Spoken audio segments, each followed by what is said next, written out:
क्या ख़रीदना है, क्या ख़रीदना है, कौन सा ख़रीदूँ? मार्केट्स में तो इतने सारे हैं। किसी का प्राइस ज़्यादा है, किसी का प्राइस कम है, डिस्काउंटेड है, एक्सपायरी डेट, मैन्युफैक्चरिंग डेट, किस पे मुझे ज़्यादा प्रॉफिट हो सकता है। कौन सा ख़रीदना चाहिए, कुछ समझ ही नहीं आ रहा है। यही होता है ना आप लोगों के साथ, जब आप मार्केट में इतने सारे इंस्ट्रूमेंट्स देखते हैं, इतनी सारी चीज़ें देखते हैं और आखिर हम ये नहीं समझ पाते कि हमें लेना क्या है। ठीक इसी तरह से म्यूचुअल फंड आपको कौन सा खरीदना है, कौन सा आपके लिए बेस्ट है। बाजार में इतने सारे ऑप्शंस अवेलेबल हैं, लेकिन हमें ये नहीं पता कि हमें किन बातों का ध्यान रखना है और हमें क्या फैक्टर्स हैं जो हमें कंसिडर करने चाहिए म्यूचुअल फंड खरीदने से पहले। Hello and welcome to Smart Investor. मैं हूं आपके साथ चारू गर्ग। आज मैं आपको उन फैक्टर्स के बारे में बताऊंगी जो बातें आपको कंसिडर करनी चाहिए अगर आप म्यूचुअल फंड्स खरीदने जा रहे हैं। तो किन बातों का आपको ध्यान रखना चाहिए, क्या वो चीज़ें हैं जो आपको पता होनी चाहिए, कौन सा म्यूचुअल फंड लेना है हमें या कौन सा नहीं। लेकिन उससे पहले मेरे चैनल को सब्सक्राइब करिए, so please subscribe to Smart Investor. तो चलिए शुरुआत करते हैं।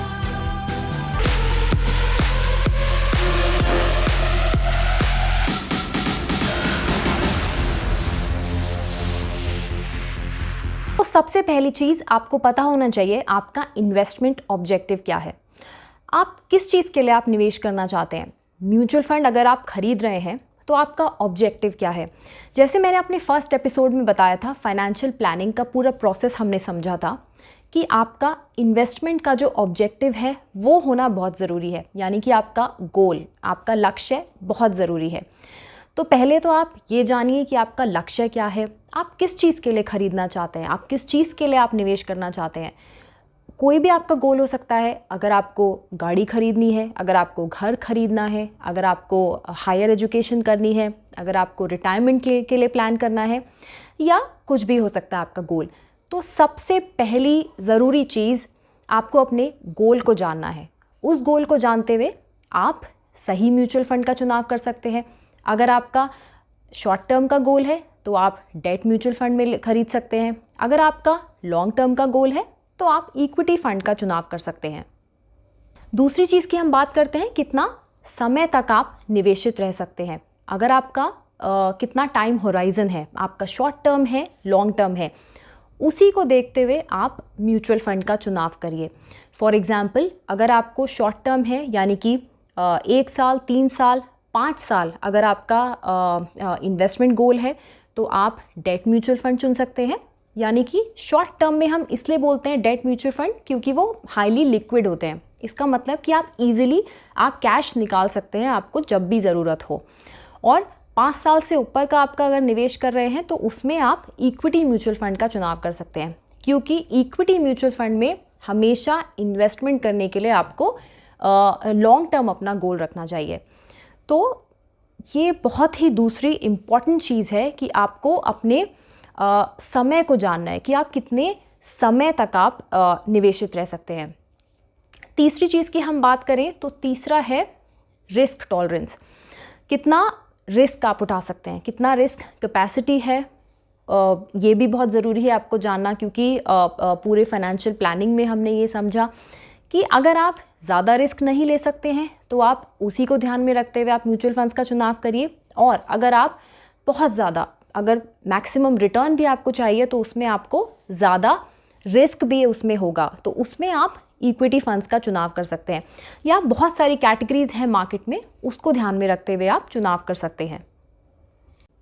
अब चौथी चीज़ है फंड परफॉर्मेंस। फंड ने कैसा परफॉर्म करा है, उसका बीते वक्त में उसका पास्ट परफॉर्मेंस कैसा रहा है। बीते 1 साल का, बीते 3 साल का, बीते 5 साल का उसने कैसा रिटर्न दिया है। आप इंटरनेट पे जाके आप अपना थोड़ा बहुत रिसर्च कर सकते हैं अगर आपको ज़्यादा नॉलेज नहीं है, और इनफैक्ट आपको एक जस्ट बेसिक आइडिया आपको लग जाएगा कि कैसा फंड ने परफॉर्म करा है, सो दैट आप उसका ट्रैक रिकॉर्ड देखते हुए आप उस फंड को खरीद सकते हैं।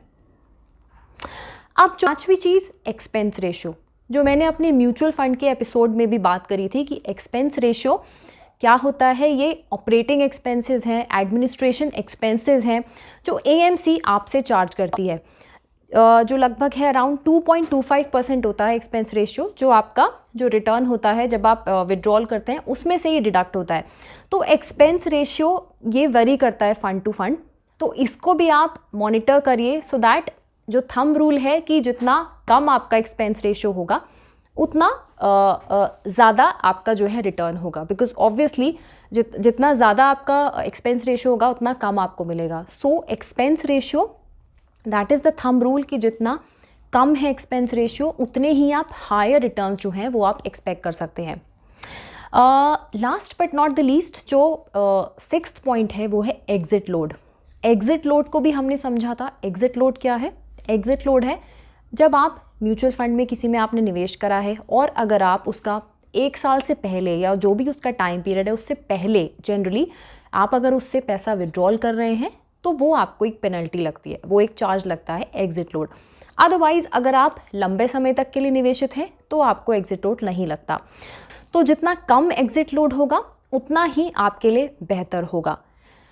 तो ये कुछ पॉइंटर्स जो मैंने रिसर्च करे हैं, जो मेरी नॉलेज है वो मैंने आप लोगों के साथ शेयर करे कि अगर आप म्यूचुअल फंड खरीद रहे हैं तो एटलीस्ट आपको ये जो पॉइंट्स हैं, जो फैक्टर्स हैं, इन बातों का आपको ध्यान रखना होगा म्यूचुअल फंड खरीदने से पहले।